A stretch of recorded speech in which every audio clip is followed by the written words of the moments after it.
kembali dalam pembelajaran matematika. Materi kita kali ini tentang program linier atau disingkat dengan ProGlin. Kita buka dengan lafaz basmalah. Program linier adalah suatu metode penentuan nilai optimum dari suatu persoalan linier. Diilustrasikan dengan seorang wirausahaan yang memiliki modal tertentu akan membangun sebuah usaha yang menghasilkan barang-barang yang tujuan akhirnya untuk memperoleh keuntungan. Dengan program linier, seorang wirausahaan tersebut dapat memprediksi kira-kira berapa ya keuntungan maksimum atau keuntungan minimum yang akan diperolehnya jika dia memproduksi barang dengan jumlah tertentu sesuai dengan modal yang dimilikinya. Program linier ini sangat berguna bagi kita calon-calon pengusaha atau entrepreneur. Nilai optimum itu merupakan maksimum dan minimum dengan batas tertentu. Pembahasan dalam program linier yang pertama adalah sistem pertidaksamaan linier dua variabel. Sistem pertidaksamaan linier dua variabel dibagi lagi 2 poin. Poin yang pertama, bagaimana menentukan daerah himpunan penyelesaian dari sistem pertidaksamaan linier dua variabel. Poin yang kedua, bagaimana menentukan sistem pertidaksamaan linier dua variabel dari daerah himpunan penyelesaian yang diketahui. Kita sudah mempelajarinya di kelas 10, kemudian di video-video sebelum ini ya. Pembahasan yang kedua dalam program linier adalah model matematika yang akan kita bahas di video kali ini. Bagian yang ketiga adalah menentukan nilai optimum. Next. Model matematika. Persoalan-persoalan dalam program linier disajikan dalam bentuk pernyataan-pernyataan kalimat yang benar.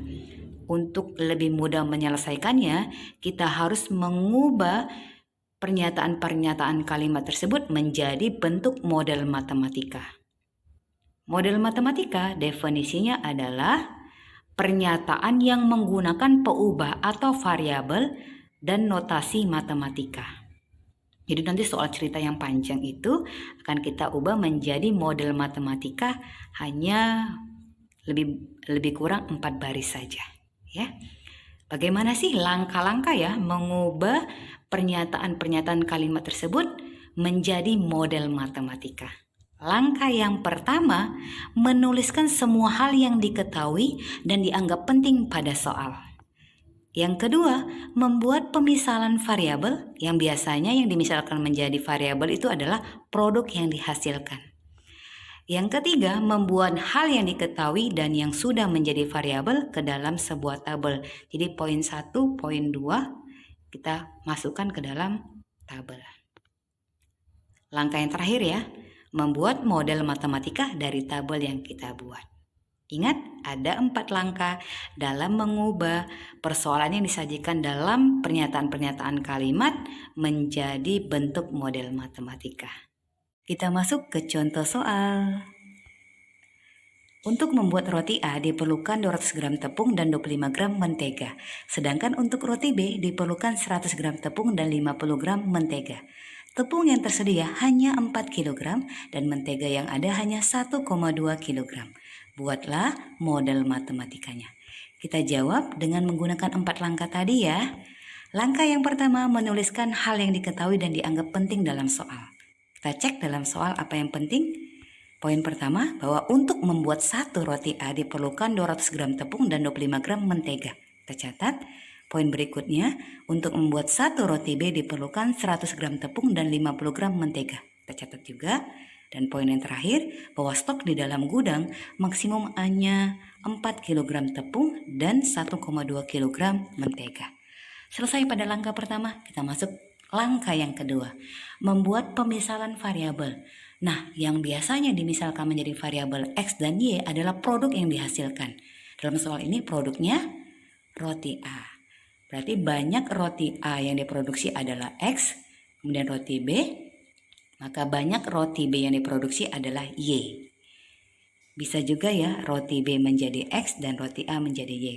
Tapi biasanya yang pertama disebut menjadi variabel X. Oke, kita sepakati yang pertama disebut menjadi variabel X. Kita masuk ke langkah yang ketiga. Untuk langkah ketiga, poin pada langkah pertama dan langkah kedua kita pindahkan dalam tabel. Ini tabelnya berisikan bahan berupa tepung dan mentega dalam satuan gram. Kemudian produknya roti A yang diproduksi sebanyak X, di mana satu roti A memerlukan 200 gram tepung dan 25 gram mentega. Kemudian produk berikutnya roti B dengan jumlah Y, di mana satu roti B memerlukan 100 gram tepung dan 50 gram mentega. Stok yang tersedia di dalam gudang maksimum 4 kg tepung. Karena satuannya gram, berarti kita ubah ya 4 kg menjadi 4.000 gram. Karena 1 kg sama dengan 1.000 gram. Untuk mentega 1,2 kg menjadi 1.200 gram. Wah, selesai pada langkah ketiga. Kita masuk langkah yang terakhir, menentukan model matematikanya berdasarkan tabel. Kita fokus pada tepung. Satu roti A memerlukan 200 gram tepung dan satu roti B memerlukan 100 gram tepung. Berarti kalau roti A diproduksi sebanyak X dan roti B diproduksi sebanyak Y, menjadi 200X tambah 100Y. Dengan stok tersedia maksimumnya 4.000. Kalau di dalam gudang maksimum hanya ada 4.000 bahannya, maka kita bisa menggunakan bahan yang lebih sedikit dari stok atau menghabiskan semua stok. Sehingga bentuk pertidaksamaannya lebih kecil sama dengan 4.000. Ingat ya, tanda lebih kecil sama dengan di sini berarti kita menggunakan bahan hanya bisa lebih sedikit dari stok dan menghabiskan semua stok. Kalau lebih besar berarti kita menggunakan bahan yang tidak ada di dalam gudang. Kurang dong. Oke, inilah pertidaksamaannya. Tetapi harus lebih sederhanakan lagi. Sama-sama kita bagi dengan 100. Kita bagi ini juga, dan ini. Sehingga 2X tambah Y lebih kecil sama dengan 40. Selesai ya untuk tepung. Sekarang kita fokus ke mentega.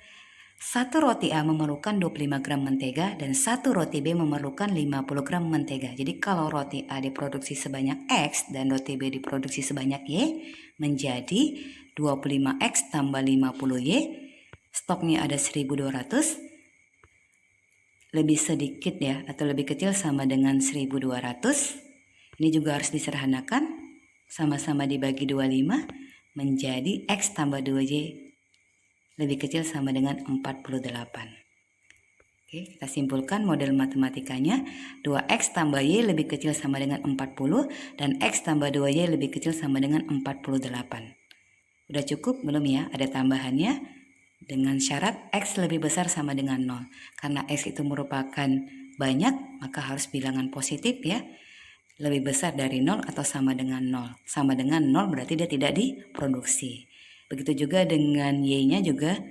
Karena dia banyak, maka harus lebih besar sama dengan 0. Wah, selesai nih model matematikanya. Mudah kan? Pasti mudah. Oke, terima kasih.